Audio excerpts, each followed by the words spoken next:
tahap accepted ya. Jadi paper Bapak itu diterima untuk dipublikasikan di jurnal tersebut.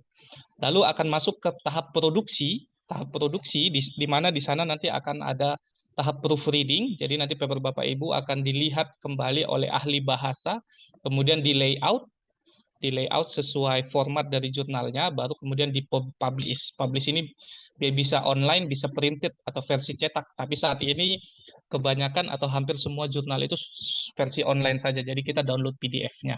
Jadi begitu tahapannya ya Bapak Ibu. Dan kita akan bahas satu persatu. Nah, bagaimana tahap menentukan target jurnal ilmiah ya Bapak Ibu ya? Di jurnal ilmiah internasional bereputasi di Indonesia itu dari versi Sinta itu dikategorikan menjadi 4 kuartil ya. Jadi Q1, Q2, Q3, Q4 yang secara umum itu mengikuti definisi dari ini ya, Simago JR ya. Jadi SJR Journal Ranking. Jadi Bapak Ibu bisa ke websitenya mereka nanti ambil bidang ilmu kita ya Earth and Planetary Science. Baru lihat nanti di sini ada warnanya ya. Kalau hijau itu Q1 begitu ya. Lalu ada Q2, Q3, Q4. Nah, cara lain itu Bapak Ibu bisa search ya. Jadi biasanya jurnal ilmiah itu mereka punya special issue. Ada call for paper untuk bidang-bidang tertentu atau topik-topik tertentu. Nah, ini saya ambil contoh misalnya di Elsevier, jadi penerbit Elsevier itu misalnya apa saja sekarang special issue yang sedang dibuka ya. Jadi saya ambil di domain Earth and Planetary Science, misalnya di sini ada special issue mengenai structural geology in active tectonic regions. Dari pengalaman saya, kalau kita submit ke special issue ini, itu tingkat penerimaannya atau acceptance rate-nya itu lebih tinggi karena mereka itu mencari topik riset yang spesifik sesuai dengan special issue yang mereka akan buat begitu. Jadi Bapak Ibu bisa memanfaatkan special issue ini untuk publish ya. Nah, saran saya tips yang pertama itu Bapak Ibu buatlah list jurnal ilmiah yang sesuai dengan Anda. Nah, kalau saya itu ini saya buat ya di blog saya itu. Kalau saya pribadi itu saya buat di blog saya itu list jurnal ilmiah yang cocok dengan saya gitu. Nah, jadi ini jurnal-jurnal ilmiah saya kategorikan dia per penerbit atau per publisher. Ini penerbit Nature, Science. Kenapa saya kategorikan per penerbit? Karena biasanya itu format atau style penulisan jurnalnya itu sama ya. Jadi kalau penerbit Elsevier ini dia sama semua formatnya biasanya begitu. Kalau Wiley, Agu itu formatnya sama begitu ya. Jadi itu tips dari saya Bapak Ibu bisa membuat sendiri list jurnal ilmiah yang sama dengan Anda. Lebih baik per penerbit atau per publisher ya. Jadi di sini saya notice beberapa publisher ya, penerbit. Jadi setiap penerbit ini punya beberapa jurnal ya. Misalnya Nature Group dia punya banyak beberapa jurnal, Science Group dia punya Wiley tadi mereka kolaborasi dengan AGU atau American Geophysical Union, Springer, Elsevier, Taylor and Francis, MDPI, Frontiers, dan masing-masing dia punya karakteristiknya ya. Misalnya kalau jurnal-jurnal di MDPI sama Frontiers ini biasanya mereka harus open access ya. Jadi harus open access dan biasanya bayarnya lebih mahal begitu. Karena kita membayar paywall-nya itu ya. Juga ada jurnal-jurnal yang dimiliki oleh society atau komunitas bidang misalnya Seismological Society of America, mereka punya 2 jurnal BSSA dan SRL begitu ya. Dan biasanya juga jurnal yang dimiliki oleh society ini juga berbayar Bapak Ibu karena itu juga termasuk mereka butuh pemasukan kan untuk keberlangsungan organisasinya mereka. Nah, ada beberapa publisher yang kita bisa submit paper dengan gratis, tapi dengan catatan nanti paper itu kalau dibaca orang itu pembacanya perlu bayar gitu, perlu ada paywall-nya begitu. Tapi kalau misalnya kita mau buka dia open access, jadi semua orang bisa baca dengan gratis, maka kita yang harus bayar sebagai author. Jadi nanti Bapak Ibu perlu cek Bapak Ibu mau open access atau tidak open access ya. Nah, saran saya untuk membuat list jurnal ilmiah ini gunakanlah SJR Journal Ranking tadi atau Clarivate Journal Citation Reports. Bapak Ibu bisa Google jurnal-jurnal apa sih yang sesuai dengan Bapak Ibu gitu ya. Nah, untuk menentukan target jurnal ilmiah ini Bapak Ibu perlu membaca dan memahami skop jurnal ilmiah tersebut. Contohnya ini ya, di sebelah kanan ini jurnal Natural Hazard ya. Nah, di sini kan ada skopnya. apa topik-topik apa aja yang masuk ke dalam scope dari jurnal ini ya. Kemudian Bapak Ibu bisa cek faktor dampaknya atau impact faktornya. Semakin tinggi impact faktornya, tentu acceptance rate-nya biasanya semakin sulit ya. Jadi misalnya ini impact factor 3,7 ya. Dan biasanya di setiap bidang ilmu, misalnya kedokteran ya, mereka itu impact factor-nya biasanya tinggi-tinggi, bisa puluhan. Kalau kita di Earth Science ini misalnya 3,7, natural hazard ini Q1 ini sudah cukup bagus begitu ya. Tapi kalau 3,7 impact factor di jurnal-jurnal kedokteran itu biasanya masih sangat rendah begitu ya. Jadi beda ya, jadi nggak bisa disandingkan di tiap bidang ilmu. Lalu kemudian Bapak Ibu cek pengindeksan atau metrik. Nah, kalau definisi dari Sinta Kemendikbud itu, jurnal bereputasi itu yang Scopus ada Q1, Q2, Q3, Q4, mereka menggunakan metrik dari SJR jurnal ranking tadi. Nah, Bapak Ibu juga perlu cek Bapak Ibu mau open access atau non open access. Biasanya kalau open access itu biasanya ya open access itu berbayar Bapak Ibu. Bapak Ibu perlu bayar nilai yang sejumlah rupiah yang Bapak Ibu perlu bayar. Kalau non open access misalnya di beberapa jurnal Springer dan Elsevier itu Bapak Ibu bisa gratis ya. Tetapi nanti pembacanya yang bayar begitu. Jadi bukan Bapak Ibu sebagai penulis yang bayar tapi pembacanya yang bayar ke si penerbitnya begitu. Dan Bapak Ibu saya sarankan sesuaikan effort kita dengan target jurnal. Kalau Bapak Ibu misalnya effortnya ya saya lagi sibuk tahun ini jadi ya biasa-biasa saja ya mungkin sesuaikan mungkin ke Q3 atau Q2. Tetapi Bapak Ibu mungkin tahun ini lagi semangat, lagi fokus untuk riset ya mungkin Bapak Ibu bisa tembus Q1 gitu. Nah, jika berbayar Bapak Ibu perlu pertimbangkan berapa APC-nya atau article processing charge-nya. Biasanya di website dari jurnalnya itu ada ya. Misalnya ini natural hazard. Natural hazard ini kalau Bapak Ibu submit, Bapak Ibu tidak perlu open access itu bisa gratis. Tetapi misalnya kalau bayar itu Bapak Ibu perlu bayar misalnya ini USD 3490. Jadi cukup mahal ya kalau open access. Tapi untuk jurnal ini misalnya dia bisa gratis. Jadi Bapak Ibu tidak perlu open access ya.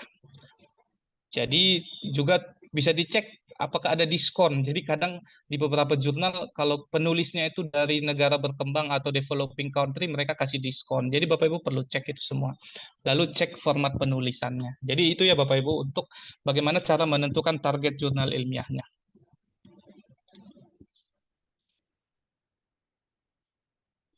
Ya, selanjutnya adalah Bapak Ibu perlu memahami bagaimana struktur paper ilmiahnya. Ya, karena masing-masing penerbit itu stylenya beda-beda, Bapak Ibu. Springer beda-beda, Elsevier beda-beda, Nature Science beda-beda. Kalau Bapak Ibu baca paper Nature itu kan itu bagian data dan metodenya itu kan di bawah ya. Jadi dia lebih ke kalau stylenya Nature atau Science itu dia lebih ke dia bercerita ya, tell a story ya. Jadi tidak melulu harus ada introduction, data and method, ada apa namanya result gitu ya, ada discussions gitu. Tapi lebih ke seperti bercerita. Nanti data dan metodenya ada seperti di suplemennya di bawahnya. Jadi stylenya beda-beda. Nah, misalnya untuk penerbit Wiley ya, yang kerjasama dengan Agu ini, mereka biasanya formatnya itu research letter ya. Jadi kalau jurnal ilmiah dengan format research letter itu biasanya format tulisannya lebih pendek, ringkas, padat, jelas ya. Jadi jumlah halamannya sedikit ya. Jadi mereka batasi juga jumlah halamannya. Jadi Bapak Ibu perlu pahami juga ya style publikasi dari masing-masing jurnal ilmiah ini.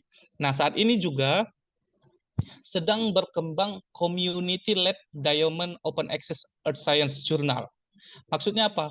Saat ini kan beberapa orang berpendapat bahwa publikasi ilmiah ini sudah seperti sangat komersil ya.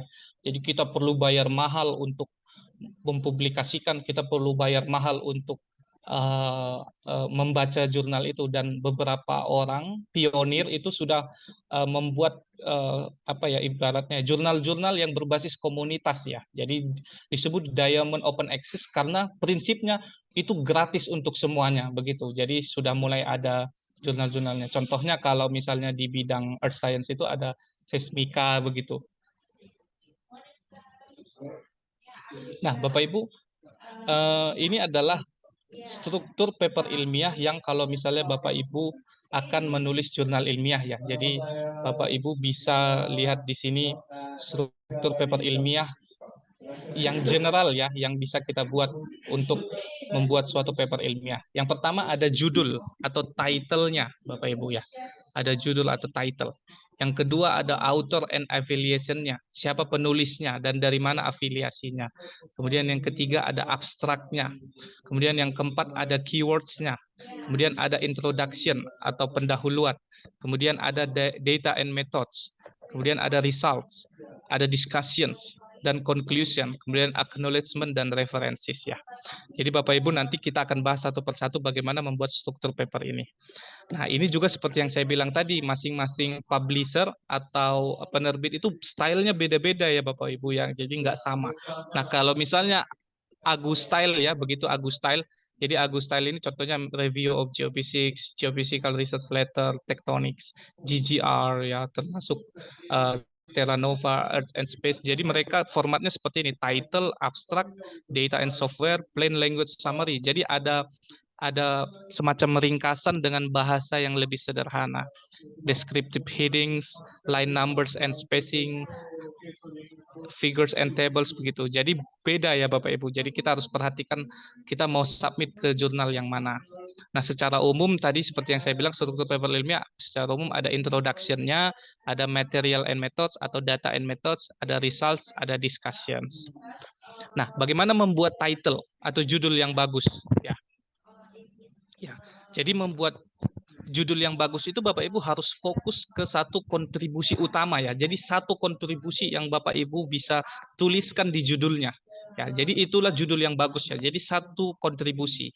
Jadi dia fokus pada satu pesan yang single atau pesan tunggal.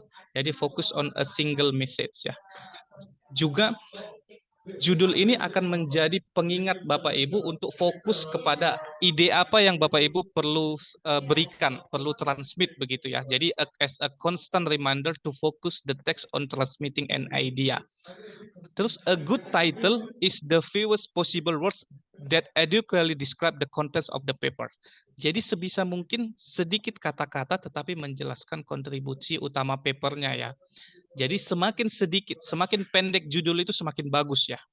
Dan gunakan judul yang deklaratif ya, yang menyatakan, bukan menyarankan Bapak Ibu. Jadi states not suggest ya. Jadi judul itu menyatakan sesuatu gitu, bukan menyarankan. Kalau menyarankan itu kan seperti sudah ambil decision, kita sarankan oh bikin ini. Tetapi judul yang bagus itu hanya menstate begitu ya, menstate satu kontribusi utama.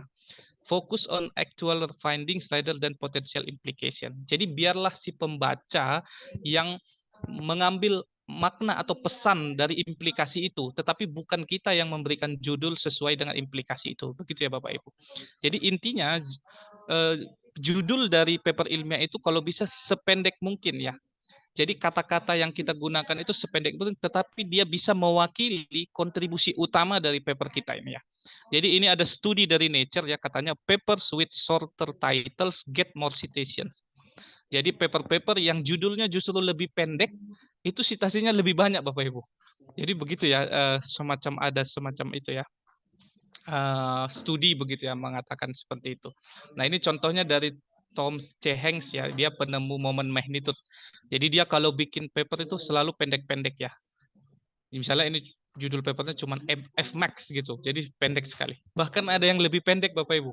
Ini paper di Review of Geophysics, judulnya hanya satu huruf Q itu, Q gitu ya, dari Leon Knopov gitu ya. Jadi judul itu tidak perlu panjang-panjang yang Bapak Ibu, seperti yang saya bilang tadi, judulnya itu cukup satu kontribusi apa yang kita mau sampaikan dari paper kita gitu. Kemudian authors and affiliations, Bapak Ibu perlu menuliskan penulis-penulis siapa saja yang berkontribusi terhadap penulisan paper ini begitu. Terhadap penelitian ini begitu. Jadi secara etika, jadi semua yang terlibat di dalam penelitian dan dalam penulisan paper itu akan masuk sebagai author di paper tersebut begitu ya. Kemudian Bapak Ibu nanti perlu pilih siapa yang menjadi first author dan corresponding author. Nah, corresponding author ini nanti yang bertanggung jawab untuk proses submission dari papernya, kemudian untuk menjawab dari reviewernya dan berkomunikasi dengan editornya. Itu tugas dari corresponding author. gitu ya. Dan Bapak Ibu perlu membuat afiliasinya ya, misalnya. Afiliasi itu dalam bahasa kita itu nggak masalah ya Bapak Ibu. Misalnya ini di Journal of Seismology saya tulis afiliasi saya ya STMKG begitu. Jadi nggak masalah begitu. Jadi nggak perlu Bapak Ibu harus terjemahkan jadi School of apa begitu gitu ya. Itu juga bisa dan bagus, tetapi kalau Bapak Ibu mau buat afiliasi dalam bahasa Indonesia juga itu tidak masalah ya. Karena pesan dari presiden kan kalau untuk contohnya penamaan lembaga itu kan kita harus menggunakan bahasa resmi kita juga, bahasa Indonesia begitu. Nah, abstrak. Bagaimana membuat abstrak yang bagus ya? Membuat abstrak yang bagus. Nah, dari sini Bapak Ibu cukup menuliskan 4 hal ini ya. Yang pertama, the one question is, ya, apa pertanyaan yang mau dijawab dari riset ini atau dari paper ini ya.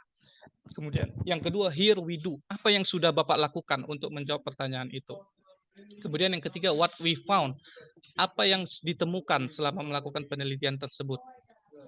Kemudian how it matters ya, bagaimana penelitian itu berimplikasi ya dalam menjawab tadi pertanyaan itu ya. Jadi secara umum yang dimuat dalam abstrak itu ada 3 ya, pendahuluan atau latar belakang, kemudian metode, dan apa yang dihasilkan. Jadi ini ditulis berurutan ya Bapak Ibu, mulai dari yang tadi the one question is, here we do, what we found, how it matters. Nah ini contohnya ya, di abstrak saya yang di Journal of Seismology itu ya, the one question ini saya jawab bahwa biasanya kalau kita mau membuat abstrak yang bagus itu akan muncul di kalimat-kalimat awal itu ada sesuatu yang not well understood ya, ada sesuatu yang belum diobservasi, ada sesuatu yang belum dikerjakan begitu. Jadi itu untuk menuliskan the one question is ini ya. Ya, such a catalog is not available. Ada sesuatu yang belum tersedia, not available begitu. Baru Bapak Ibu state, tuliskan di situ, here we do, apa yang sudah dilakukan dalam penelitian ini. Misalnya di sini, in this study we analyze begini metode apa yang digunakan. We analyze continuous waveform begitu selanjutnya. Then what we found, apa yang ditemukan, apa hasil dari metode tadi. Kemudian di sini kan ditulis misalnya our derived complete catalog begini kemudian hasilkan. Kemudian ditulis how it matters, apa manfaat dari penelitian ini. Nah, we show that the swarm might be initiated by fluid intrusion into seismonic zone. Jadi, mengapa penelitian itu penting juga dituliskan di akhir dari abstrak itu. Jadi, Bapak Ibu cukup mengikuti 4 ini aja di dalam menulis abstrak, dan saya jamin abstrak Bapak Ibu menjadi abstrak yang bagus begitu ya. Nah, tapi kalau Bapak Ibu sudah menjadi prominent scientist begitu ya, ini contohnya ya dari Leon Knauphoff lagi, Leon Knauphoff ini ya. Jadi dia membuat abstrak itu hanya 3 huruf ya. Yes kata dia ya. Is the sequence of earthquakes in Southern California with aftershock remove Poissonian kata dia. Abstraknya yes ya. Tapi ini kalau nanti Bapak Ibu sudah menjadi prominent scientist ya. Jadi sudah menjadi ilmuwan yang dikenal, jadi Bapak Ibu mau menulis apapun diakui begitu ya. Jadi seperti yang saya pesankan tadi bahwa menulis ilmiah ini adalah bagian integral yang tidak dipisahkan dari komunitas ilmiah ya. Kenapa saya bilang begitu? Jadi komunitas ilmiah itu kan melibatkan banyak peer ya, peer. Jadi banyak teman. Kalau misalnya kita di bidang seismologi kan pasti orang-orangnya yang terlibat itu aja ya. Jadi kalau Bapak Ibu ikut conference, ikut seminar misalnya tentang seismologi, pasti setiap tahun ya kita melihatnya orang-orang itu aja. Nah kalau kita misalnya sudah terlibat menjadi bagian integral dari komunitas ilmiah itu biasanya kita dikenal, dan biasanya editor dan reviewer itu juga orang-orang itu aja begitu. Jadi begitu kita sudah menjadi prominent scientist, kita sudah dikenal, biasanya ya apa yang kita tulis itu menjadi semakin memudahkan untuk kita publikasikan begitu. Jadi pesan saya, tips dari saya adalah untuk bisa juga mempublikasikan paper ilmiah di jurnal bereputasi, jadilah bagian integral dari komunitas ilmiah itu. Jadi Bapak Ibu rajin ikut seminar, ikut diskusi, ikut conference begitu. Jadi itu juga sangat bermanfaat untuk membuat publikasi begitu. Nah, di beberapa jurnal itu ada yang disebut dengan graphical abstract ya. Jadi abstrak itu kita sajikan secara grafis begitu ya. Biasanya dari penerbit Elsevier ya, penerbit Elsevier. Tapi nggak semua. Dari penerbit Elsevier ada, tapi misalnya Springer itu mereka nggak punya graphical abstract ya. Biasanya itu hanya semacam gambar yang Bapak Ibu pilih dari paper Bapak Ibu menjadi mewakili kontribusi apa yang diberikan oleh paper Bapak Ibu, begitu ya. Kemudian selanjutnya adalah keywords dan highlights ya. Nah, keyword itu untuk mempermudah penelusuran artikel sebenarnya ya. Sebaiknya mengacu pada kumpulan istilah dalam satu bidang tertentu. Misalnya ini dari paper saya, keywordsnya foreshocks, earthquake nucleation, template matching, high B value, asperities, finite fall, forest thrust, rupture, short time function. Jadi biasanya keywords ini akan membantu orang yang mencari paper kita begitu di internet gitu ya. Dan di beberapa jurnal, misalnya contohnya lagi Elsevier ini mereka perlu highlight. Nah, highlight ini biasanya kita buat di file terpisah ya. Nah, highlight ini biasanya berisi dari 3 sampai 5 poin ya untuk meningkatkan ya pencarian orang terhadap paper kita begitu. Nah, contohnya begini. Ini contoh di paper saya ada 5 highlight-nya ya. Jadi highlight itu kalimat-kalimat pendek saja Bapak Ibu. Kalimat-kalimat pendek saja. Jadi itu semacam memberikan penekanan bagian-bagian mana yang penting dari paper kita ya. Nah, sekali lagi saya tekankan biasanya di jurnal Elsevier highlight ini dibuat di file terpisah. Kemudian bagaimana membuat bagian pendahuluan yang bagus atau introduction. Ya, introduction. Jadi Bapak Ibu cukup menulis ini ya, yang di sebelah kanan ini. Field domain apa yang sedang ditekuni saat ini. Kemudian apa yang saat ini dipahami oleh ilmuwan di bidang itu. Kemudian apa remaining gap-nya. Kemudian Bapak Ibu perlu menuliskan penelitian Bapak Ibu pakai metode apa dan bagaimana Bapak Ibu melakukannya dan apa yang membedakannya. Kemudian bagaimana hasilnya secara singkat ya di bagian pendahuluan. Jadi Bapak Ibu cukup menulis 1, 2, 3, 4, 5 ini ya. Jadi konteksnya, teorinya apa yang Bapak Ibu tulis. Misalnya kalau di seismologi misalnya ada gempa bumi merusak, Bapak Ibu tulis terjadi gempa bumi di sini begini begini begini. Atau ada pertanyaan riset yang timbul setelah suatu fenomena alam. Misalnya pada saat terjadi gempa itu banyak rumah di lokasi tertentu itu rusak begitu, sementara di lokasi yang lain tidak rusak. Nah, Bapak Ibu bisa menulis itu di paragraf pertama dari pendahuluannya. Atau ada aspek tertentu yang menarik untuk dibahas di suatu bidang ilmu. Lalu misalnya di paragraf selanjutnya, Bapak Ibu bisa secara spesifik sebutkan apa yang sudah diketahui oleh bidang ilmu sampai di mana pemahaman saat ini.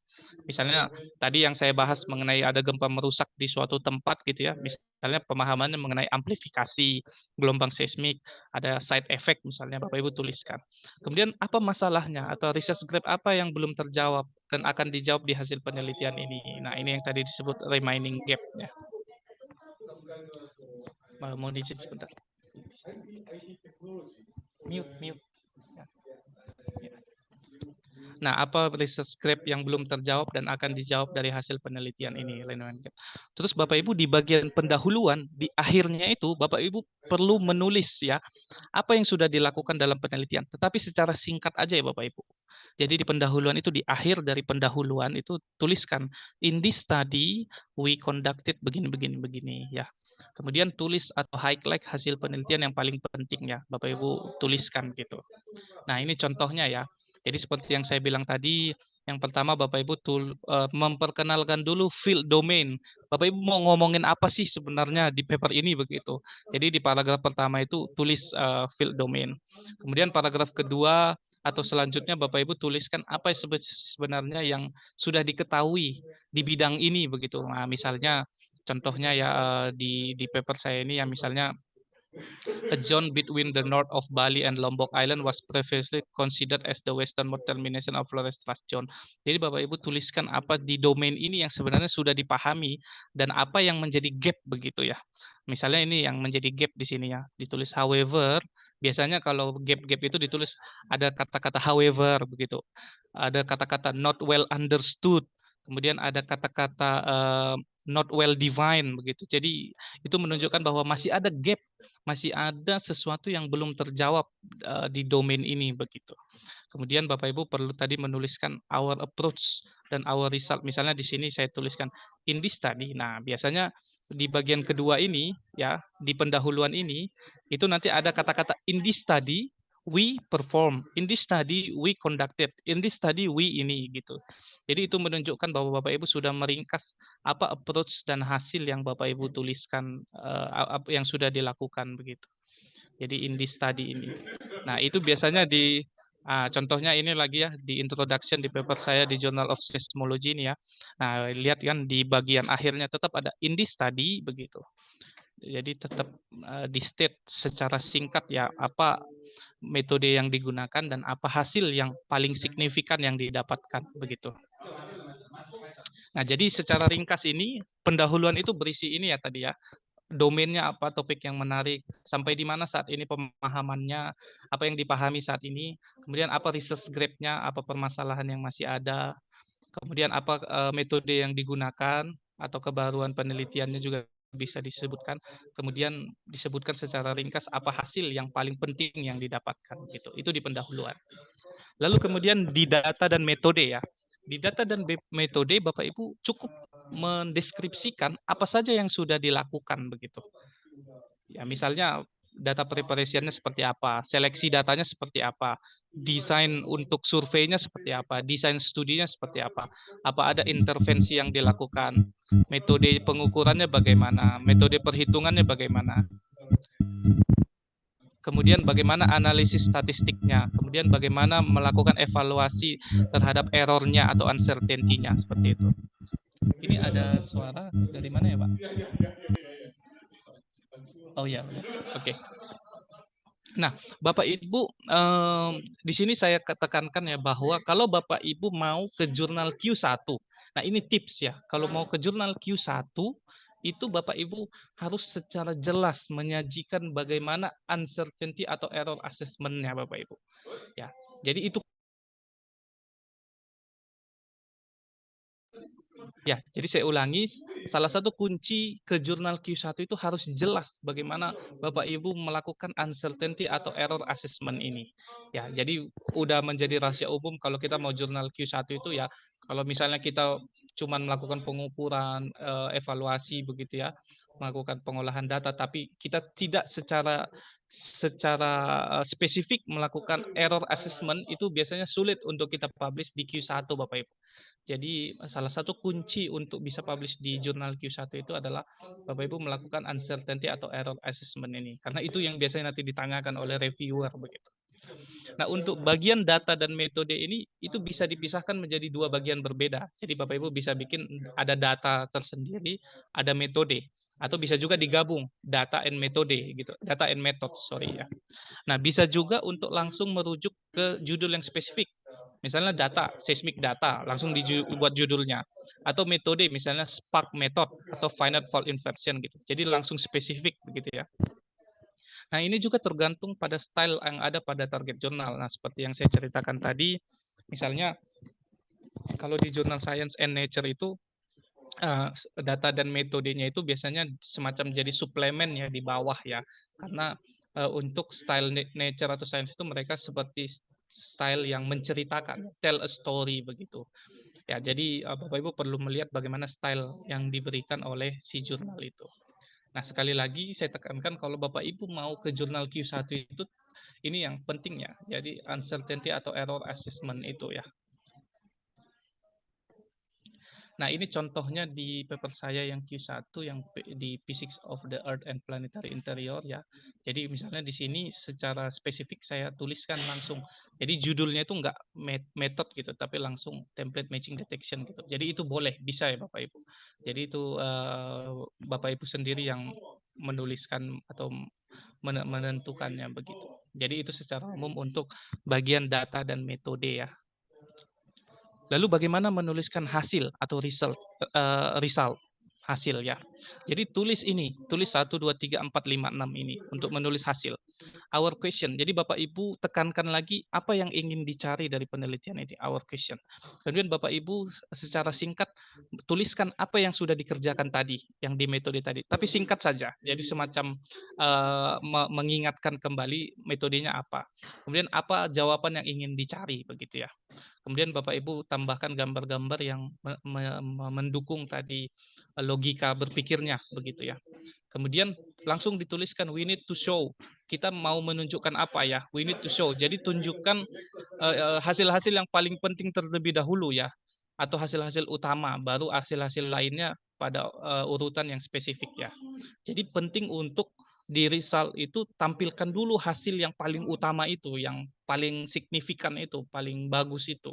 Baru nanti hasil yang lain menyusul dengan urutan yang spesifik yang Bapak Ibu tentukan. Baru kemudian that is how we show ya. Jadi Bapak Ibu bisa menunjukkan, oh seperti ini loh cara kita menjawab tadi pertanyaan riset yang kita ajukan di awal tadi. Baru we choose no. Baru sekarang kita udah tahu jawaban dari pertanyaan riset tadi. Nah ini yang penting ya Bapak Ibu. Tipsnya ya, tipsnya saya berikan di kanan ini. Di bagian hasil itu Bapak Ibu hanya mendeskripsikan atau menjabarkan hasilnya. Jadi hindari mengulang penjelasan data dan metode. Karena tadi data dan metode itu sudah ada di bagian tersendiri. Kemudian hindari memberikan interpretasi lanjutan atau diskusi. Karena nanti bagian diskusi ada nanti bagian tersendiri. Kemudian hindari memberikan perbandingan dengan paper atau hasil orang lain. Kemudian hindari memberikan kesimpulan, karena nanti kesimpulan ada di bagian tersendiri. Jadi, di bagian result atau hasil ini, itu hanya mendeskripsikan atau menjabarkan hasil saja, begitu ya Bapak Ibu. Jadi supaya ini menjadi tips buat kita semua ya, supaya seringkali ya, saya sendiri kadang sering masih itu ya, masih salah begitu ya. Jadi kadang di hasil kita tetap masih memberikan interpretasi begitu. Itu salah ya Bapak Ibu. Jadi hasil di bagian hasil atau result itu kita hanya mendeskripsikan atau menjabarkan hasilnya ya. Selanjutnya adalah bagian diskusi ya. Nah, di bagian diskusi ini Bapak Ibu tulis ini 1 2 3 4 5 6 7 8 ya. Bapak Ibu di awal, di paragraf awal diskusi itu tulis apa yang Bapak Ibu temukan ya. We found yang kontribusi utama tadi, hasil yang paling utama tadi Bapak Ibu tuliskan. We found ini. Statement of the main result. Bapak Ibu kemudian tuliskan we fill the gap ya. Bapak Ibu menuliskan bahwa paper Bapak Ibu sudah mengisi gap penelitian seperti ini begitu Bapak Ibu tuliskan. Kemudian Bapak Ibu perlu menuliskan limitation Bapak Ibu. Ya, ini penting ya Bapak Ibu. Tidak semua riset itu sempurna Bapak Ibu. Semuanya tidak ada gangguan, tidak ada challenges atau tantangan, tidak mungkin ya. Jadi tetap semuanya punya tantangan, ada limitation. Bapak Ibu harus tuliskan dengan jelas apa primary limitation-nya dari datanya, dari metodologinya, jadi tetap dituliskan ya. Apa keterbatasan-keterbatasan yang dimiliki ya. Dan bagaimana detailnya, apakah ada unexpected result? Nah, seperti yang saya bilang tadi kan, kalau di bagian result itu tampilkan dulu hasil yang paling cocok, yang paling sesuai untuk menjawab pertanyaan risetnya. Nah, nanti di bagian diskusi ini Bapak Ibu bisa detailkan apakah ada unexpected result, jadi hasil-hasil yang tidak diharapkan, kemudian bagaimana membandingkannya dengan literatur ya, kemudian how to interpret atau fix, bagaimana sebenarnya menginterpretasi atau mengatasi dari limitation tadi atau unexpected result tadi. Kemudian Bapak Ibu bisa hubungkan ke error assessment-nya. Kemudian Bapak Ibu perlu menuliskan secara detail bagaimana kekuatan atau kelebihan dari paper Bapak Ibu di sini di bagian discussion. Kemudian what is useful for? Paper Bapak Ibu itu bergunanya untuk apa begitu Bapak Ibu. Kemudian apa perbedaan yang Bapak Ibu buat di paper Bapak Ibu ya.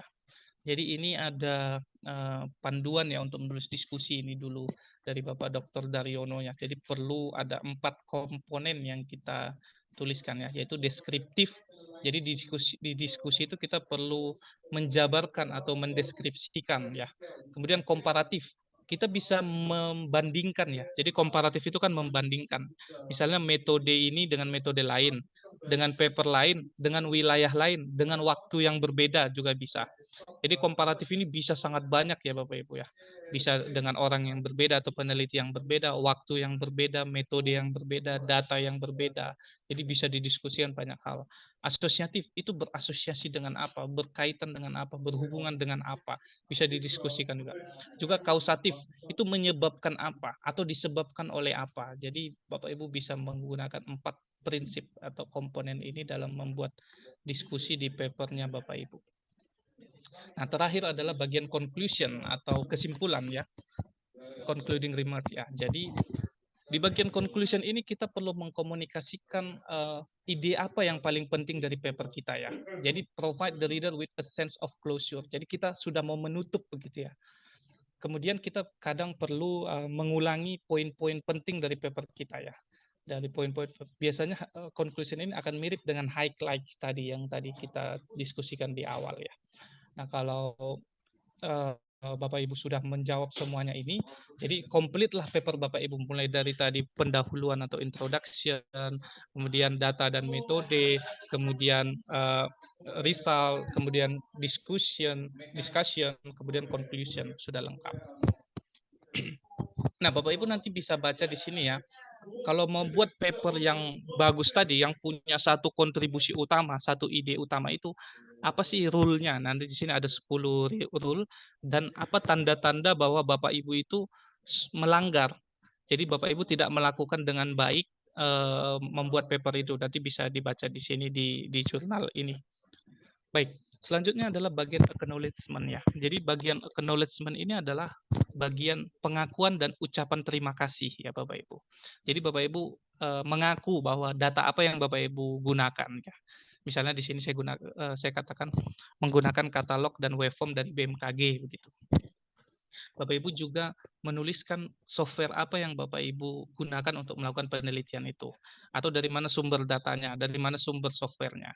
Namanya acknowledgement itu. Secara bahasa kan artinya pengakuan. Bapak Ibu tulis di situ. Termasuk referensi yang digunakan untuk menggunakan data dan metode itu ya. Juga Bapak Ibu perlu berterima kasih kepada orang-orang yang juga membantu dalam melakukan penelitian, misalnya dalam melakukan pengambilan data, pengolahan data begitu ya. Tetapi mungkin orang-orang ini tidak terlibat atau misalnya kontribusinya belum cukup untuk dijadikan sebagai penulis atau author begitu. Bapak Ibu bisa berterima kasih di acknowledgement ini. Juga bisa berterima kasih kepada pendanaan atau source of funding-nya. Contohnya di sini Bapak Ibu bisa berterima kasih kepada lembaga mana yang memberikan pendanaan kepada riset ini. Begitu Bapak Ibu. Ya, saya mohon izin minum dulu. Mas, 10 menit lagi ya. Biar nanti diri bisa bertanya lebih Baik, fokus. Bapak. Siap. Ya, ini udah ke referensi ya. Jadi referensi. Nah, tips di sini adalah kalau Bapak Ibu mau publish di jurnal ilmiah bereputasi, misalnya Q1 atau Q2, maka referensi yang Bapak Ibu pakai itu juga harus dari referensi dari jurnal ilmiah bereputasi. Jadi Bapak Ibu nggak bisa berharap Bapak Ibu publish di Q1, tapi referensi Bapak misalnya hanya dari website atau dari Google begitu, yang tidak jelas begitu ya, yang tidak bisa dibuktikan secara ilmiah. Jadi tipsnya kalau mau publish di jurnal bereputasi ya preferensinya sebisa mungkin adalah dari jurnal bereputasi juga ya. Kemudian usahakan paper terbaru terkait topik yang didiskusikan ada di referensi. Jadi paper-paper baru begitu yang di bidang misalnya di bidang seismologi yang terkait dengan topik di paper saya itu juga harus ada saya citasi di referensi ya.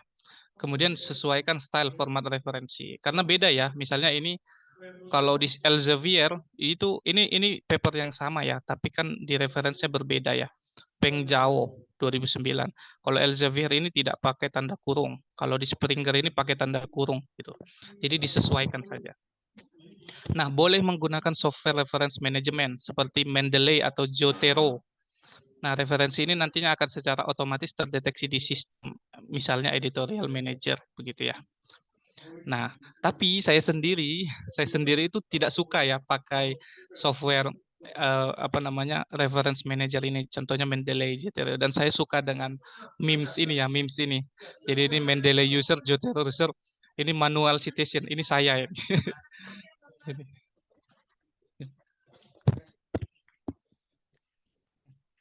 Ya, jadi kalau saya pribadi ya ini selera juga kan. Kita bisa pakai manual citation. Jadi kalau saya lebih suka untuk menulis sendiri karena saya bisa lebih pahami referensi mana yang saya gunakan, saya bisa ketik sendiri, saya lihat sendiri begitu. Nah, ini selera saja ya. Jadi ada yang suka pakai software, ada yang manual begitu. Nah, sekarang bagaimana membuat gambar ya. Bapak Ibu kalau mau publish di jurnal bereputasi, gambar yang Bapak Ibu sajikan itu harus karya Bapak Ibu sendiri ya. Jadi tidak boleh diambil dari paper lain atau karya orang lain. Jadi bikin sendiri gambarnya. Terus gambarnya harus jelas dan proporsional, artistik dan kelihatan ilmiah. Kemudian resolusi pixelnya itu minimal 300 dpi.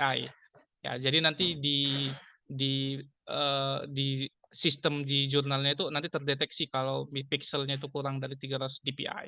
Jadi tulisan yang ada pada gambar semuanya jelas terbaca. Jadi jangan ada tulisan yang nggak bisa dibaca gitu. Jadi semuanya harus terbaca begitu ya.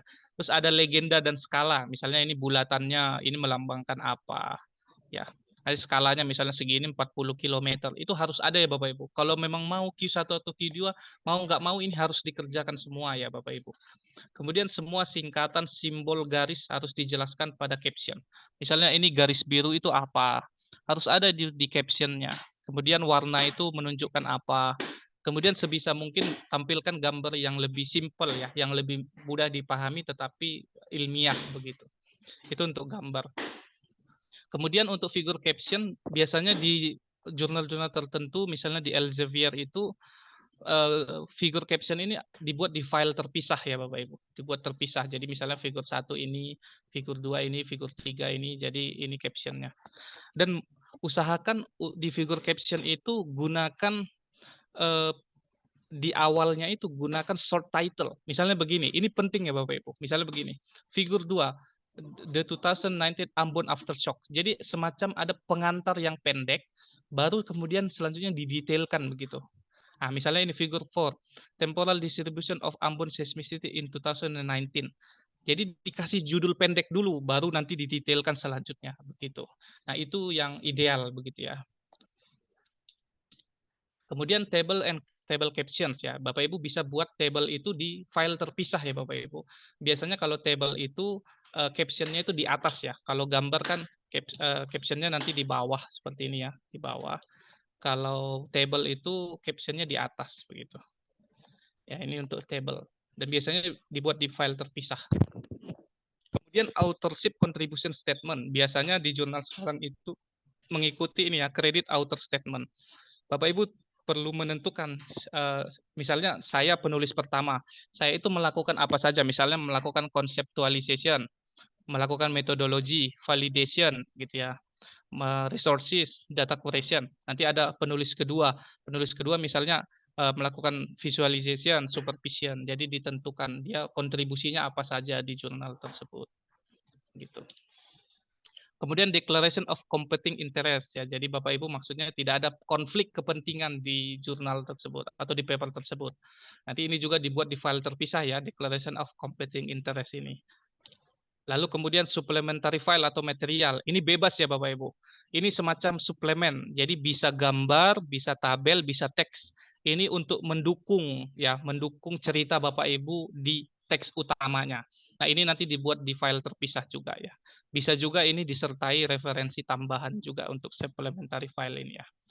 Nah, ini juga penting ya Bapak Ibu, penggunaan preposition ini ya. Jadi ini akan sangat terlihat jika Bapak Ibu salah dan itu seolah nanti bahasa Inggris atau grammar Bapak Ibu jelek gitu ya. Jadi pada saat apa Bapak Ibu menggunakan kata during, for, until, since, from, to begitu ya. Jadi ini kelihatan simple tapi pada saat editor yang kebanyakan mungkin dia native speaker bahasa Inggris itu akan sangat kelihatan dari penggunaan preposition ini. Baik preposition waktu maupun preposition place. Kapan Bapak Ibu menggunakan in, kapan menggunakan on, kapan menggunakan at begitu. Jadi ini penting untuk diperhatikan ya Bapak Ibu. Nah, sesudah tadi Bapak Ibu membuat tadi file itu, jadi manuskripnya ada, kemudian referensinya sudah ada, figurnya ada, figur captionnya ada, table dan kabel captionnya ada tadi, terus kemudian author contributionnya tadi ada, lalu kemudian acknowledgement-nya ada, baru competing interest-nya tadi ada. Nah, terakhir Bapak Ibu membuat cover letter ya. Nah, nanti kita lihat contoh-contoh cover letter seperti apa. Cover letter itu semacam Bapak Ibu menulis surat ya kepada editor. Oh, Bapak editor, saya sudah membuat paper ini.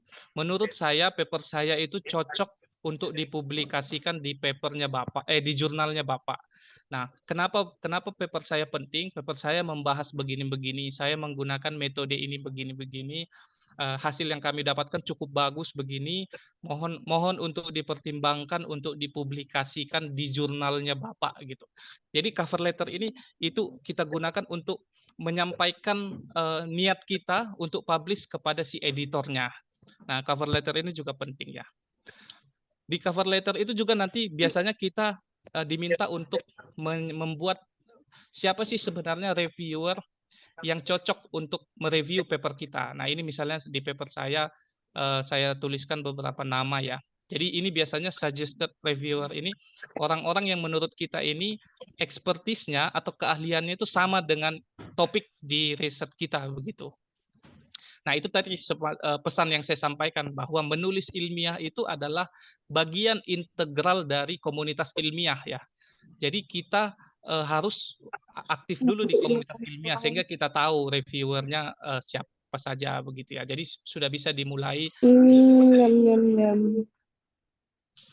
Ya, ini terakhir berbagai tips untuk submit manuskrip ya. Jadi pertama gunakan line spacing yang 1,5 atau 2,0, font size-nya 12, gunakan continuous line numbering, gunakan page number, perhatikan spacing dalam file Word, cek lagi kesesuaian format referensi dengan style jurnalnya. Kemudian file-file tadi kan saya bilang ada file yang dibuat tersendiri tadi kan. Jadi file tersendiri itu Bapak Ibu buat dulu dalam satu folder gitu. Jadi nanti pada saat uploadnya ke sistem si jurnalnya itu lebih mudah. Ya, jangan nanti satu filenya di sana, satu filenya di sana, satu filenya di sini, jadi repot ya. Jadi buat dalam satu folder sehingga Bapak Ibu nanti lebih mudah untuk menguploadnya ya. Nah, bagaimana cara menguploadnya? Nah, masing-masing jurnal itu mereka punya sistem ya. Contohnya kalau Elsevier itu pakai editorial manager. Nah, Bapak Ibu nanti bisa register, bikin akun kayak bikin akun Facebook gitu ya. Nah, nanti di sini ada menunya submit new manuscript begitu ya. Nanti kalau untuk tahap revisionnya baru ada completed-nya. Nah, ini contohnya saya kan sudah pernah publish di situ. Jadi sudah ada satu yang komplit begitu. Nah, Bapak Ibu nanti tinggal klik submit new manuscript. Lalu nanti Bapak Ibu nanti diminta misalnya upload manuskrip, upload figure, upload figure caption, upload, lalu upload misalnya declaration competing interest, upload gitu. Tadi sudah ada di sana. Makanya tadi file-filenya dipersiapkan dulu ya Bapak Ibu sebelum diupload. Nah, begitu Bapak Ibu selesai di-generate, dikonfirmasi, baru nanti Bapak Ibu bisa download PDF-nya setelah ini ya. Jadi setelah submit kita bisa download file PDF submission-nya. Jadi di situ nanti sudah lengkap yang Bapak Ibu submit itu tadi. Nah, setelah submit manuskrip, Bapak Ibu perlu cek secara berkala ya, apa statusnya di sistemnya itu. Nah, statusnya tadi seperti yang saya bilang, ada submitted, with editor, under review, kemudian decision in process, begitu. Ya, Bapak Ibu perlu mengikuti status di paper Bapak Ibu sekarang di sistemnya itu sudah seperti apa. Nah, Bapak Ibu perlu saya kasih gambaran juga bahwa proses ini kan proses apa ibaratnya volunteer ya, volunteer. Jadi misalnya reviewer itu kan juga orang sibuk ya. Mereka kan juga misalnya bekerja sebagai ilmuwan, dosen gitu ya. Jadi kita juga harus bersabar ya. Jadi ada waktu mereka perlukan untuk mereview paper kita. Jadi nggak bisa misalnya kita submit hari ini, besok udah selesai direview begitu. Jadi tetap butuh waktu ya, begitu Bapak Ibu. Jadi rajin-rajin aja ngecek status manuskrip kita itu sudah seperti apa. Nah, biasanya kalau paper kita sudah selesai direview, nanti ini ada decision-nya. Contohnya ini ya, Dear Mr. Syanipar, thank you for submitting your manuscript to jurnal ini, katanya ya. I have completed my evaluation on your manuscript, katanya. Nah, katanya setelah mempertimbangkan hasil review, dia katakan paper saya itu major revision. Nah, Bapak Ibu, Mas, revisi ya Pak Dimas ya. sama iya Pak, sama penolakan di dunia akademik itu hal yang lumrah ya. Jadi Bapak Ibu jangan baper. Bahkan profesor terkenal sekalipun itu pernah bahkan seringkali setiap kali submit pasti juga melakukan revisi. Jadi jangan baper kalau misalnya paper kita major revision ya tetap aja dikerjakan revisinya. Nah, kalau misalnya sudah selesai direvisi, Bapak Ibu perlu membuat respon to reviewer ya. Jadi satu persatu satu persatu komentar dari reviewer itu perlu Bapak Ibu jawab ya. Jadi jangan ada satupun pertanyaan reviewer itu dilewatkan gitu. Nah, ini ada bahan bacaan bagus ya. 10 simple rules for writing a response to reviewers. Nanti bisa Bapak Ibu ikuti panduannya ya.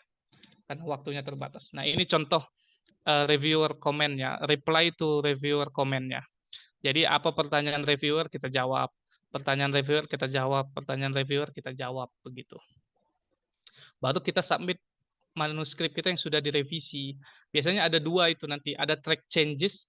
Jadi Bapak Ibu warnai atau tandai apa perubahan yang terjadi pada manuskrip sesudah direvisi.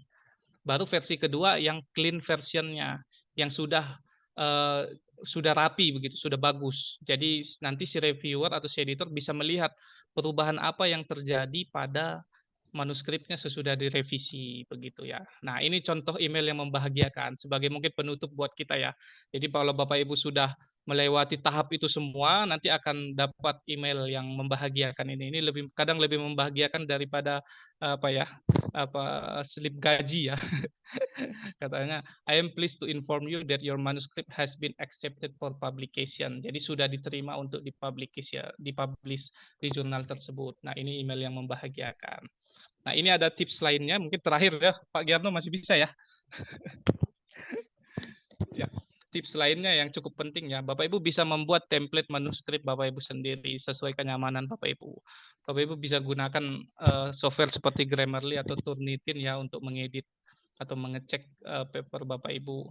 Nah, seperti yang saya bilangkan tadi ya, kalau Bapak Ibu mau ke jurnal Q1 itu penting untuk ini uncertainty atau error assessment. Nah, berulang kali kan saya katakan tadi. Nah, itu penting ya. Nah, sesuaikan effort yang dikeluarkan dengan target jurnal. Ya, kalau misalnya target jurnal Bapak Ibu Q3 ya mungkin effortnya ya segini. Kalau misalnya mau Q1 tentu effortnya ya jauh lebih besar begitu. Hindari plagiarism dan self plagiarism. Kemudian hindari kata-kata subjektif. Misalnya amazing. Bapak Ibu bilang hasil saya amazing, dramatic, interesting. Ya, bahkan interesting saja sebaiknya hindari ya. Karena itu sangat subjektif. Interesting bagi Bapak Ibu belum tentu interesting buat editor atau buat reviewer. Clearly. Karena jelas buat Bapak Ibu belum tentu jelas bagi si editor atau reviewer ya. Nah, hindari kata signifikan. Hindari kata-kata influence. Kalau masih bisa dideskripsikan misalnya increase atau decrease, reduce begitu ya. Jadi influence itu kan semacam implikasi ya. Jadi menurut kita berpengaruh, tapi menurut orang lain belum tentu berpengaruh ya. Kemudian data is plural ya. Dari data itu ada sesuatu yang plural, bukan single ya. Jadi gunakan this data. Seringkali pakai this, DHIS. Jadi pakai this data. Kemudian jangan berlebihan menggunakan kata moreover, however, surprisingly. Hindari kata-kata actually, really, basically, probably, very, definitely, somewhat, extremely ya. Jadilah kuantitatif ya. Jadi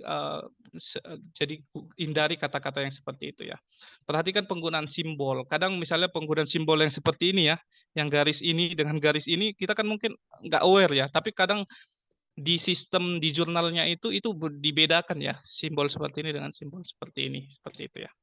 Nah, jadi saya tutup dengan ini. Jadi tadi ini tahapan-tahapan kita melakukan publikasi ya, mulai dari tadi kita submit, kemudian kita revisi, kemudian kita menulis respon kepada reviewer, sampai nanti kita final decision, baru nanti kita proofread, layout, baru publish begitu ya. Ya, mungkin itu saja sebagai penutup. Ilmu kita ini adalah ilmu yang sangat menarik ya. Earth science is exciting. Earth science is exciting. Jadi ceritakanlah cerita Anda begitu. Apa yang menurut Anda yang belum terjawab di bidang ilmu Anda, lakukan penelitian dan ceritakan. Semakin pendek manuskrip Anda, semakin tinggi kesempatan untuk diterima. Jadi jangan terlalu bikin paper yang terlalu panjang gitu ya. Jadi disarankan bahwa buatlah paper dengan satu kontribusi utama atau satu single message, satu pesan utama yang Bapak Ibu mau sampaikan. Kemudian done is better than perfect. Tidak ada yang sempurna ya Bapak Ibu. Kerjakan, submit, lupakan, baru nanti datang lagi revisi, kerjakan, submit begitu. Jadi tidak ada yang sempurna. Jadi lebih baik selesai begitu. Nah, ini lagi tadi pesan saya yang terakhir adalah scientific publication is an integral part of scientific community. Jadi Bapak Ibu nggak bisa terlepas dari itu ya. Jadi seperti yang saya jelaskan tadi, reviewer itu, editor itu juga adalah bagian dari komunitas ilmiah itu ya. Jadi Bapak Ibu, kalau Bapak Ibu aktif di komunitas ilmiah, aktif ikut seminar, aktif ikut conference, akan ketemu orang-orang di komunitas itu, dan itu akan memberikan peluang Bapak Ibu untuk dikenal, sehingga nanti paper Bapak Ibu bisa menjadi lebih tinggi peluang untuk diterimanya, begitu ya. It always seem impossible until it's done. Itu dari Nelson Mandela sebagai penutup kita. Saya ucapkan terima kasih buat UP2KM, STMKG, dan Bapak Ibu yang sudah berkenan hadir pada pagi hari ini. Terima kasih. Saya Terima kembalikan kasih ke Mas moderator. atas presentasinya lengkap sekali, detail. Apa namanya? Pasti banyak hal yang mungkin perlu diulang. Jadi ini kan seri 1, mudah-mudahan nanti ada seri 2, seri 3, sehingga nanti para hadirin itu nanti bisa lebih paham lagi dan lebih mengenali. Nah, untuk tidak berlama-lama, saya juga tidak perlu meringkas ya, karena percuma juga moderator meringkas, karena teman-teman sudah mendengar semua. Tapi yang pertama dari penelitian itu harus ada curiously, harus ada keingintahuan terhadap sesuatu, baru ada do it. Do it itu artinya yang melakukan Ya, semua itu. betul. Di sini sudah silakan nanti teman-teman yang ada di Zoom, silakan nanti raise hand. Untuk sementara mungkin Pak Dimas bisa menjawab 2 pertanyaan yang diajukan oleh Bu Asri dan Pak Adi Musandi mungkin. Tolong dijawab singkat Pak, karena mungkin banyak teman lain ingin Yang di bertanya chat juga. ya Pak. Iya, yang di chat. Silakan Pak Dimas. Izin bertanya, jika kita memproduksi gambar dari MATLAB atau tools pengolahan data lainnya, ternyata proporsi tulisan pada gambar terlalu kecil. Untuk mempersingkat produksi ulang gambarnya, kemudian kita edit manual gambar tersebut pakai aplikasi edit picture atau gambar untuk koreksi tulisan pada gambar. Apakah hal seperti ini diperbolehkan? Baik, kalau kita terima kasih Bu Asri buat pertanyaannya. Kalau kita pakai MATLAB begitu ya, itu sebenarnya kita bisa edit ya. Jadi kalau ada figure keluar itu kita bisa edit. Jadi misalnya kalau tulisannya terlalu kecil itu sebenarnya bisa kita tambahkan ya font size-nya begitu. Jadi kalau hasil biasanya kan kalau kita pakai software MATLAB keluar hasil memang gambarnya agak tulisannya kurang jelas. Tapi itu sebenarnya bisa diedit gitu ya Bu Asri. Kalau kita edit manual misalnya pakai aplikasi lain itu sebenarnya nggak masalah sih ya. Nggak masalah sepanjang itu gambar yang kita hasilkan sendiri begitu. Bukan kita copy atau kita ambil dari orang lain gitu. Selama itu kita olah sendiri, kemudian kita semacam kita enhance ya dengan dan itu kita tidak melakukan manipulasi apa-apa, kita hanya misalnya memperbesar fontnya begitu ya supaya tulisannya terbaca, itu tidak apa-apa. Yang penting tidak ada manipulasi data di sana, tidak ada fabrikasi data yang sebelumnya tidak ada di datanya tiba-tiba ada begitu, itu tidak boleh. Selama tidak ada manipulasi, itu hanya semacam mengenhance tulisannya, itu tidak masalah gitu ya. Kemudian Pak Adi Mulsandi, LOA letter of acceptance maksudnya akan bisa didapat di tahap mana? LOA itu kita dapat ini layar saya masih kelihatan ya Pak? Masih, masih. Ya. Masih Pak. Jadi LOA itu akan kita dapat pada saat ini sudah final decision dari si editornya begitu. Nah, ini pengalaman kami kalau misalnya kita pertama kali submit ya, terus kita dapat major revision, itu biasanya perlu 2 kali lagi ya. Jadi dari major kemudian nanti kita sekali lagi dapat ini nggak harus ya, tapi kadang biasanya seperti itu. Moderate minor dulu, baru kemudian kita revisi lagi, baru minor, baru di accept gitu. Tapi misalnya kalau kita dapatnya langsung minor revision, biasanya sekali kita revisi langsung accepted gitu. Jadi pertanyaannya kalau letter of acceptance itu kita dapat kalau sudah selesai tahap review dan si editornya puas dengan revisi yang kita dapatkan. Batas IF yang tinggi berapa sehingga sudah mulai bisa dikatakan sedikit sulit ditembus. Nah, ini berbeda-beda untuk tiap bidang ilmu seperti yang saya bilang tadi. Kalau IF, kalau misalnya di Earth Science, misalnya kalau impact factor 3 itu bagi kita mungkin sudah cukup tinggi ya.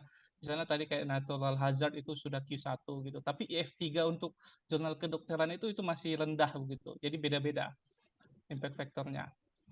Kalau IF di Earth Science yang cukup tinggi mungkin ya kalau dari saya, dan itu mungkin subjektif ya, kalau dari saya mungkin IF 1,5 ke atas itu sudah cukup ya, atau 2 lah begitu, impact factor 2 ke atas sudah cukup bagus.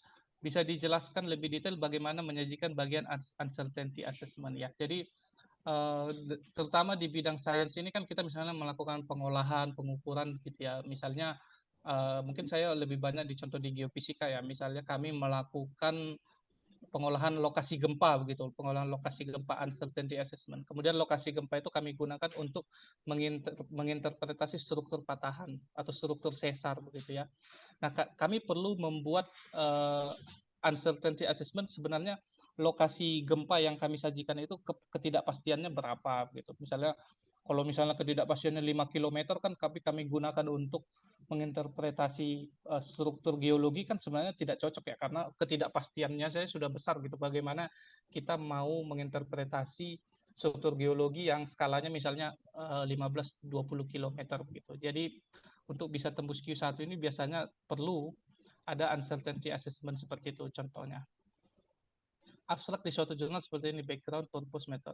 Oke, jadi ada di beberapa jurnal yang perlu structure abstrak gitu. Nah, ini tadi belum saya sajikan untuk Pak Adi menyampaikan ya. Jadi ini adalah abstrak yang pada umumnya ya, jadi abstrak seperti ini ya, yang kita buat.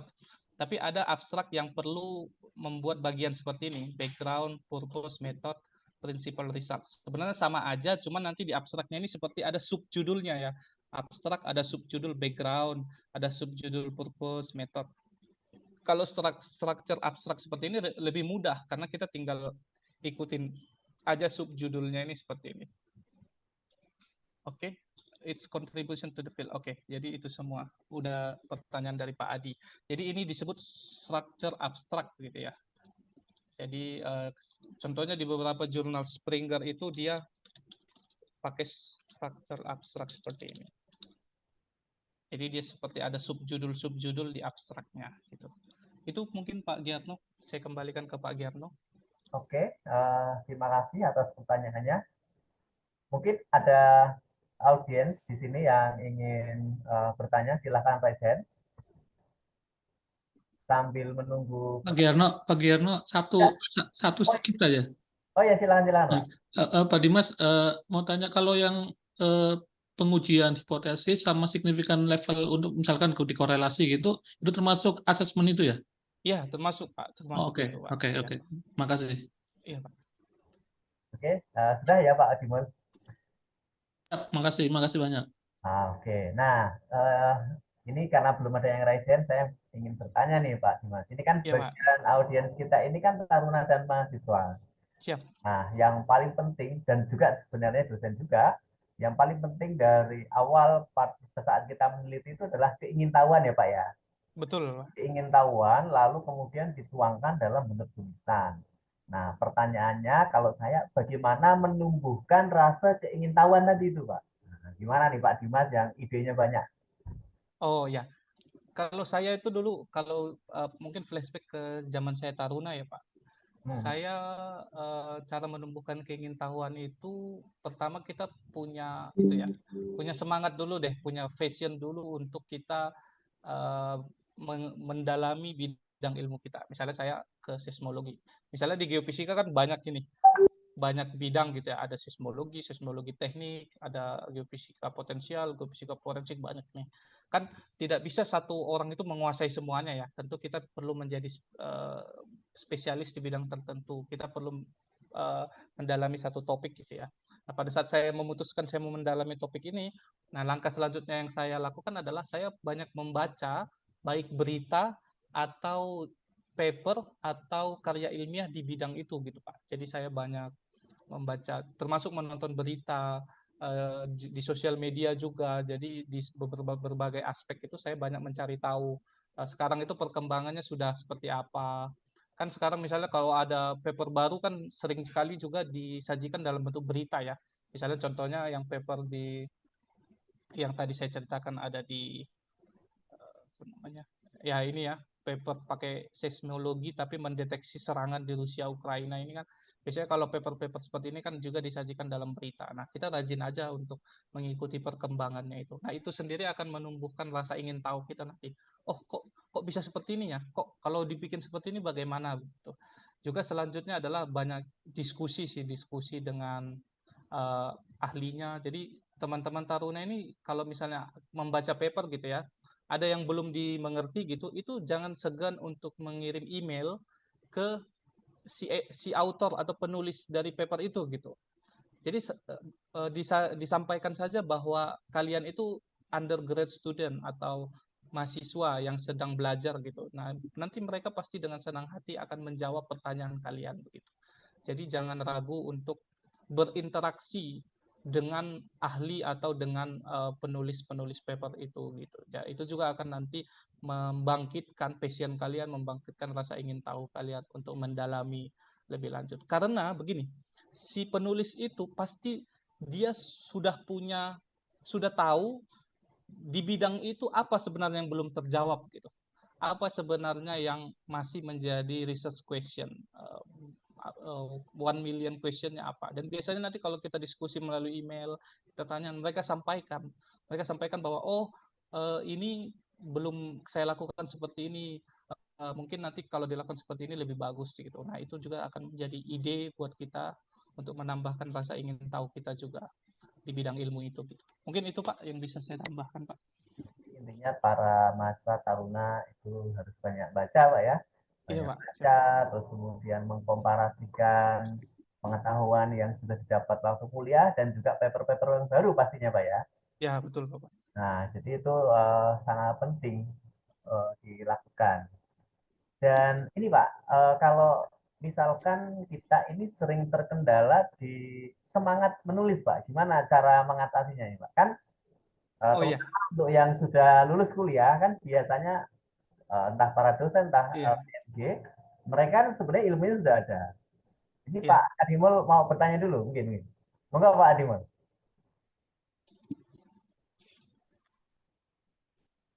Halo? Iya, iya, iya, bentar-bentar. Maaf, Pak Dimas, tadi saya masih belum dapat jawaban tadi ya. Apa kira-kira bedanya principal results sama major conclusion sama ya itu dua itu seperti apa ya? Terus belum lagi kontribusi gitu. Bedanya gimana ya? Masih bingung ya. Itu yang di abstrak ya Pak maksudnya. Iya, ada salah satu jurnal yang minta seperti itu gitu. Kira-kira kalau tadi yang apa namanya, yang formatnya punya Dimas sih jelas banget ya, enak gitu ya. Kalau kayak gini yang jadi kira-kira apa ya, bisa dibantu nggak? Bentar Pak. Apa tadi Pak? Prinsipal apa? Sorry. Saya kok nggak bisa.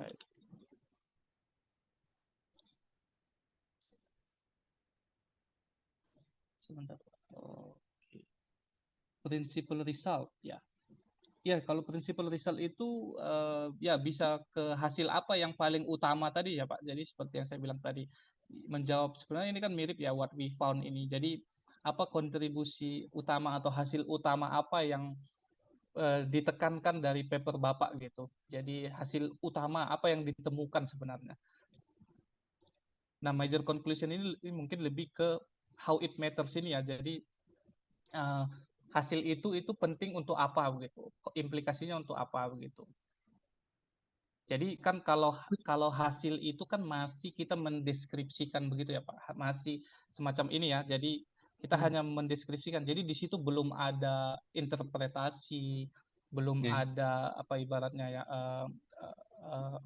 perbandingan gitu. Tapi kalau sudah di conclusion ini sudah masuk ke implikasi ke sainsnya begitu. Misalnya ini ya, we show that the swarm might be initiated. Jadi ini kan sudah di implikasinya. Sementara kan yang di atasnya itu masih hasilnya begitu. Jadi mungkin itu bisa disamakan begitu Pak. Bedanya dengan kontribusi apa ya? Kalau yang di how it matters tadi. It's contribution to the field ya. Ya, dengan kontribusi gitu apa? Dibagikan kontribusi utamanya ke itu ya. Jadi misalnya kalau misalnya di paper saya ini kan bisa ditambahkan kalimat misalnya hasil ini bisa dimanfaatkan untuk seismic hazard assessment gitu. Jadi bisa sebagai masukan untuk tahap selanjutnya begitu Pak. Jadi apa kontribusinya untuk di bidang ilmu itu begitu ya Pak. Oke. Ya mungkin nanti kita bisa diskusi lebih detail. Oke, siap. Makasih Pak. Ya Pak. Lalu tadi menjawab pertanyaan Pak Giarno ya Pak. ya Pak, bagaimana yang Ah, ah. ini apa namanya berusaha menulis. Ini kan terutama di SMKG biar misalnya banyak lah gitu. Iya. Gitu Jadi Pak. seperti yang saya tekankan tadi, kalau kalau mau banyak menulis berarti kan satu, eh, banyak membaca. Jadi punya banyak ide penelitian, punya banyak research question, itu satu. Nah, research question itu kita kan punya pertanyaan riset apa yang mau kita jawab, kita melakukan penelitian dulu gitu. Jadi buat taruna-taruni nanti kalau misalnya udah banyak baca, jadi tahu, oh ini sepertinya belum terjawab begitu-begitu ya. Jadi ambil datanya, olah datanya, visualisasi datanya, interpretasi hasilnya, lakukan itu kan dalam tahap lakukan penelitian. Baru nanti kalau ada hasil yang menurut kalian itu layak untuk dipublikasikan, baru dipublikasikan begitu. Jadi tahapannya itu cari kumpulkan idenya dulu tadi dengan banyak membaca, banyak berdiskusi, kemudian lakukan penelitiannya dengan baik dulu, baru dapatkan hasilnya, baru dipublikasikan begitu. Itu tahapan eh, paling pentingnya begitu ya Pak. Itu Pak jawaban saya Pak.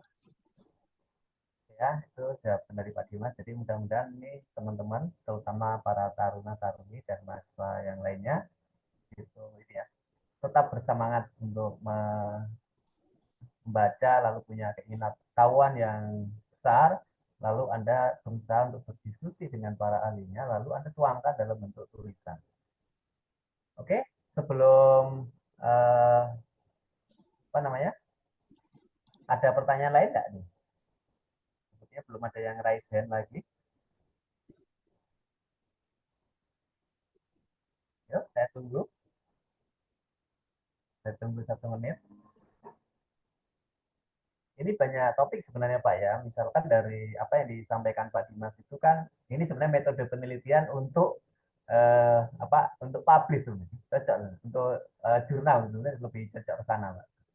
Jadi yang disampaikan tuh runut, Iya tapi Pak. itu tadi ada bagian-bagian tertentu yang terpaksa Pak Dimas tidak bisa detailkan ya Pak ya. Terutama Iya, bagian betul. yang akhir tadi itu karena waktu kita terbatas. Waktunya terbatas.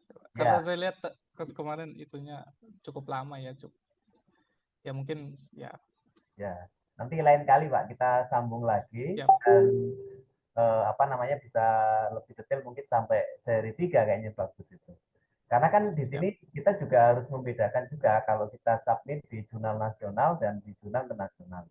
Nah, siap. di antara teman-teman di Taruna, mungkin kalau langsung dia yang Q1 mungkin berat banget. Dosen saja berat, apalagi mahasiswa kan gitu. Oleh karena itu dari sisi pembelajaran memang kita nyoba dulu di jurnal nasional. Nah, di sana pasti ada apa namanya sesuatu treatment yang berbeda pastinya dibandingkan dengan kalau kita ingin tujuannya di jurnal yang bereputasi sangat tinggi. Ya. Ada Mungkin lagi? tambahan dari saya Pak tadi, mungkin biar teman-teman apa ya punya sense ya, punya rasa Hmm. di bidang ilmu itu punya passion gitu ya. Mungkin bisa lebih mendekatkan diri ke komunitasnya itu misalnya dengan begini kan teman-teman misalnya ada Google Scholar itu kan Google Scholar itu bisa ada alertnya ya jadi kalau misalnya di bidang tentang forensik seismologi begitu ya kan ada tokoh-tokohnya itu ada Hmm. orang-orang yang menggeluti bidang itu teman-teman itu bisa subscribe ya ke Google Scholar-nya mereka nanti kalau mereka publish paper itu akan masuk ke email kalian gitu masuk ke email kalian jadi kalian bisa tahu oh paper terbarunya tentang ini ya. Oh, paper terbarunya tentang ini. Lalu misalnya bisa bisa juga dengan subscribe langsung ke jurnalnya, misalnya Journal of Seismology. Itu teman-teman bisa subscribe. Nanti kalau ada paper terbaru itu akan dikirimkan ke email kalian begitu. Nanti kalian bisa tahu oh paper terbaru tentang ini dari si Anu.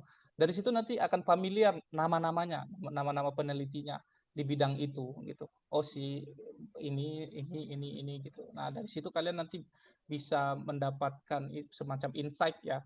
Topik-topik apa yang menarik di bidang itu, kemudian siapa pemain utamanya atau key playernya. Karena kalau di bidang ilmu yang spesifik biasanya key playernya itu aja ya, yang jadi editornya, jadi reviewernya begitu ya. Karena misalnya earth science ini kan juga bidang ilmu yang terbatas kita juga ya. Jadi nggak terlalu banyak juga bidangnya. Misalnya kalau kita buka, mungkin bisa buka di email saya. Misalnya kalau di email saya itu selalu begitu ya. Jadi masuk kalau ada paper terbaru misalnya ini ya. Jadi Google Scholar ini, contoh Google di email Isinya saya itu. citasi aja tiap hari, Pak ya. Ya, jadi kalau ada citasi atau paper terbaru itu akan masuk dan saya bisa tahu begitu paper terbaru apa di bidang itu. Nah, ini yang saya subscribe ini adalah yang peneliti yang sesuai topiknya dengan ketertarikan riset saya. Misalnya juga di ini ya, di misalnya ini Earth, Planet and Space juga saya berlangganan. Jadi kalau ada new artikel dari Earth, Planet, Space nanti akan masuk ke email saya begitu. Nah, teman-teman mungkin bisa memulai dari seperti itu ya. Misalnya ini SRL, Seismological Research Letter ya. Jadi kalau ada paper baru bisa masuk ke email saya begitu. Jadi saya jadinya familiar dengan topik itu dan orang-orang yang di bidang itu gitu. Jadi itu mungkin tips ya untuk mendekatkan diri ke komunitas ilmiah. Terima kasih atas tips-tipsnya, Pak Dimas. Nanti kita akan lanjutkan dengan tips-tips yang lain yang lebih Siap. lebih tepat, gitu, lebih presisi dan akurat. Siap. Nah, sebelum kita tutup ini, Pak Dimas, boleh kan filenya nanti kita bagikan ke Boleh Pak, siap.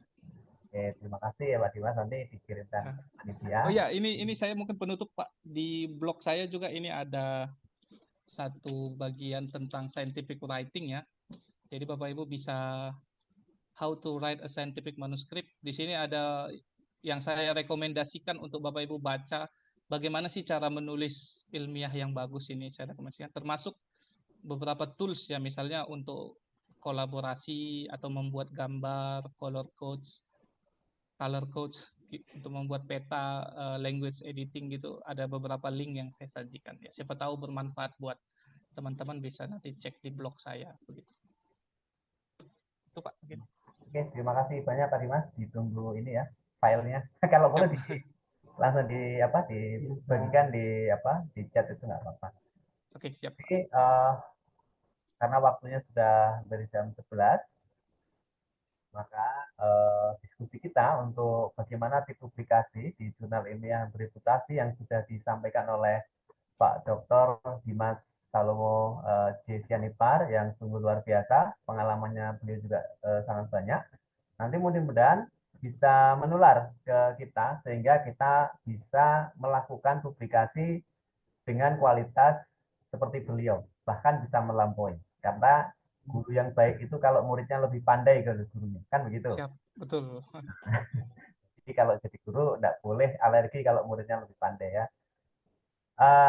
Mungkin dari saya cukup sekian dulu. Terima kasih atas kehadiran teman-teman semua, terutama narasumber, para pejabat di STMKG maupun di luar STMKG yang sudah berkenan untuk menghadiri diskusi sharing dari Pak Dr. Dimas Sianipar.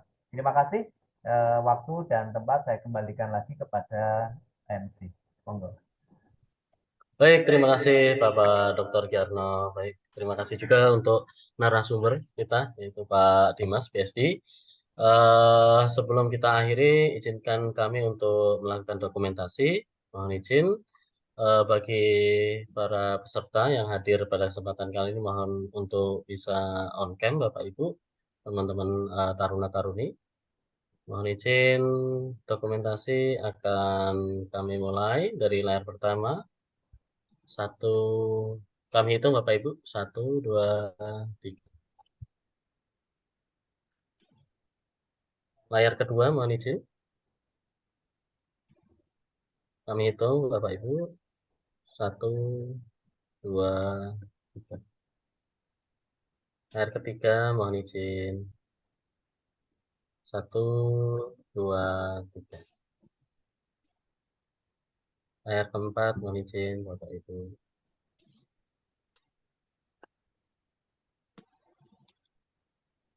1, 2, 3. Layar kelima mohon izin. 1, 2, 3. Layar ke-6, mohon izin. 1, 2, 3. Layar ke-7, mohon izin. 1, 2, 3. Layar ke-8, mohon izin. 1, 2, 3. Dan layar terakhir, mohon izin. 1, 2, 3. Baik, terima kasih Bapak Ibu atas kehadirannya. Terima kasih juga terhadap Pak Dimas, Pak Giarno telah mensukseskan acara seminar atau webinar pada kesempatan kali ini. Terima kasih atas kehadiran Bapak Ibu sekalian, terutama untuk seluruh pimpinan di STMKG, seluruh sivitas STMKG. Kami akhiri pertemuan kali ini atau webinar pada kesempatan kali ini dengan bacaan Alhamdulillah. Ketemu lagi, sampai jumpa kembali di webinar ke seri kedua. Assalamualaikum warahmatullahi wabarakatuh. Selamat siang Bapak Ibu. Terima kasih Pak Bapak Dimas Ibu. ya, Pak Joko, Pak yang lain semuanya. Mohon izin untuk jangan lupa mengisi daftar hadir Bapak Ibu. Insya Allah nanti akan kami kirimkan sertifikatnya ke email Bapak. Terima kasih. Terima kasih Pak. Terima kasih Pak Dimas. Assalamualaikum. Assalamualaikum warahmatullahi wabarakatuh.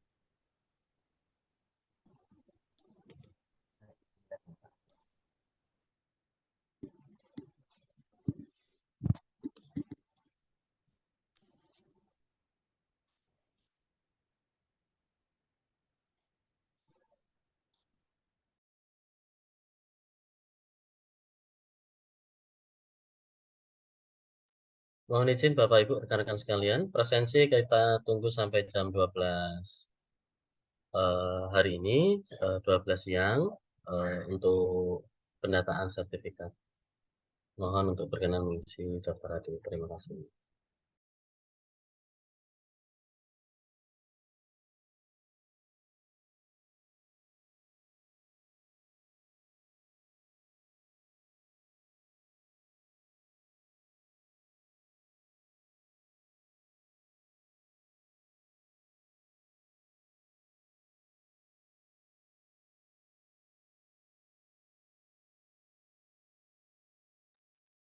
Baik, terima kasih. Mohon izin untuk end meeting Bapak Ibu sekalian, rekan-rekan taruna-taruni yang dapat hadir pada kesempatan kali ini. Saya izin akhiri end meeting pada kesempatan kali ini. Assalamualaikum warahmatullahi wabarakatuh. Selamat pagi dan salam sejahtera bagi kita semua.